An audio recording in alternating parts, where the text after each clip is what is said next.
All right, so here we have a S13 subframe.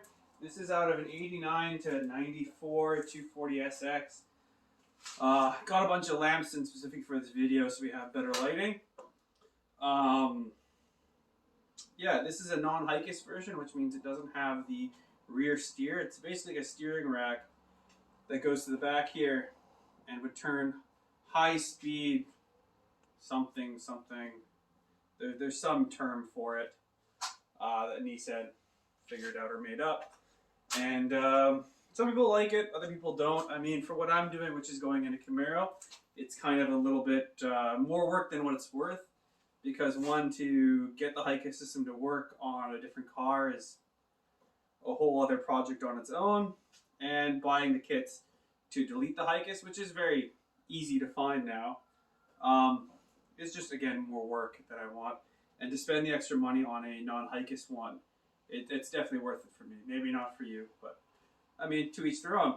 So what we've done here is these are both OEM Nissan axles.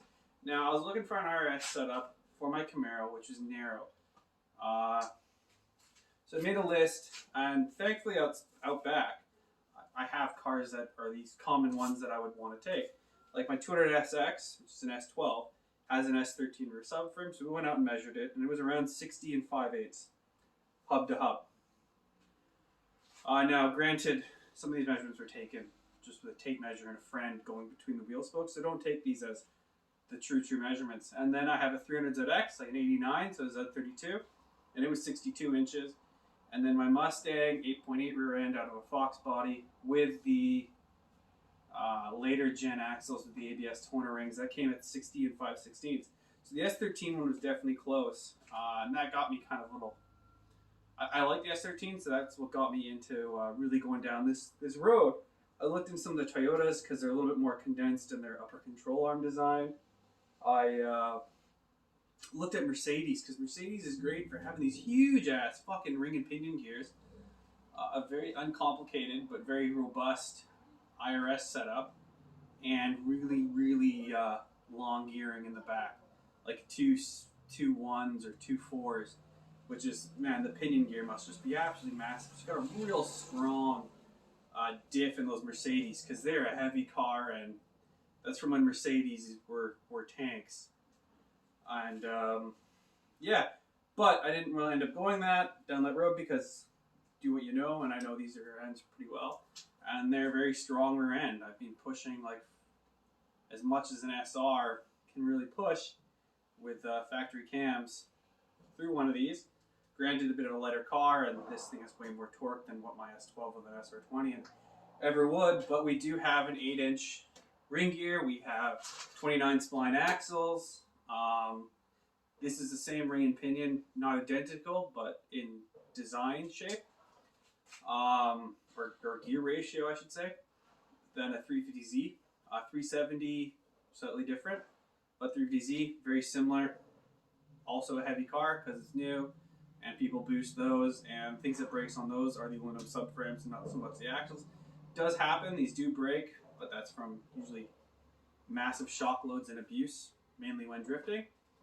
A common upgrade for the S13, this is down the rabbit hole S13s for me and how I found all this out, was that these 6-bolt hubs, you can buy adapters that you weld onto the little stubs, and then you can adapt G35 axles onto your S13, because usually they have a tripod style for this, and this is what breaks on the S13, so you go to a 5-ball style, like the G35 has, and you weld it on, and you're good to go for a long time. People do a lot of abuse on them, and they seem to last. So that got me thinking, if I can do that, maybe I can narrow down where I weld it onto the cup, because usually you're trying to keep everything the same, so what you remove off, or how thick this plate is that you would buy, you have to remove that off of it, so you keep everything the same, or you bring it in you bring it out a little bit because your car's massively lowered, and they're pulling it out, so making it a little bit wider is actually beneficial for a lot of people. Not so much for me.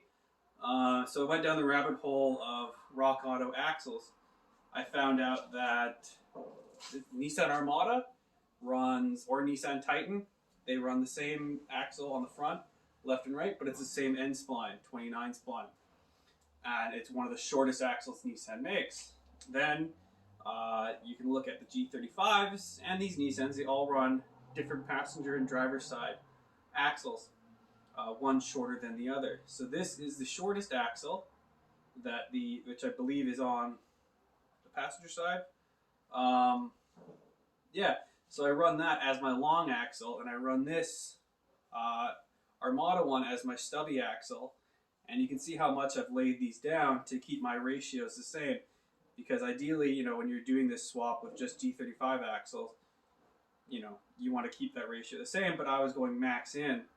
So I actually had to make this one slightly shorter. And what we have now is an IRS setup that uses stock arms, stock locations, and stock travel without any binding. And we're 55 inches from hub to hub, which is crazy. It's fucking narrow.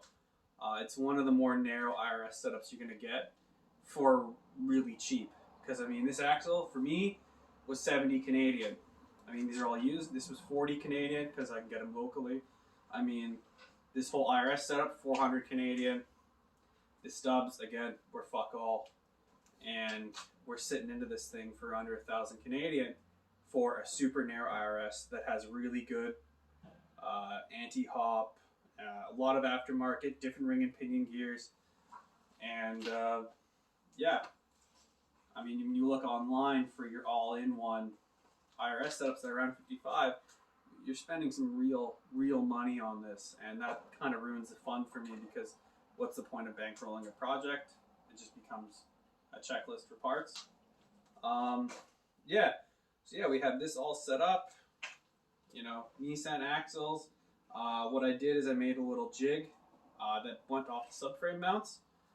You laid down a piece of pipe, the steel shaft or plate that bolts onto the UH or the polyurethane bushing. It slides on that. I made some cups on the bottom that ride it inside a piece of channel. So you have your, I guess these two locked into each other, and then you have these two ones locked in, so you're on the same axis. Nothing's going to be higher, nothing to be lower. You have to attach this and this to each other, and that to your jig, because this doesn't have any sort of rubber mount or anything. It needs to be 100% and bang on. And that's really your most important like measurement and things you need to focus on, is keeping this and all these the same and pushing in. I mean, even your left and right or in and out, you have a little bit of tolerance because these do slide in and out. Obviously, you don't want them massively pulled out, but you do want a little bit of in and out. So, you know, spend your time on making your jig so that this plate and that plate and this and down are all good. So yeah, there you go. That's how you narrow your S13 or S14 subframe. S14 slightly different, but the same principle here of cutting and welding it.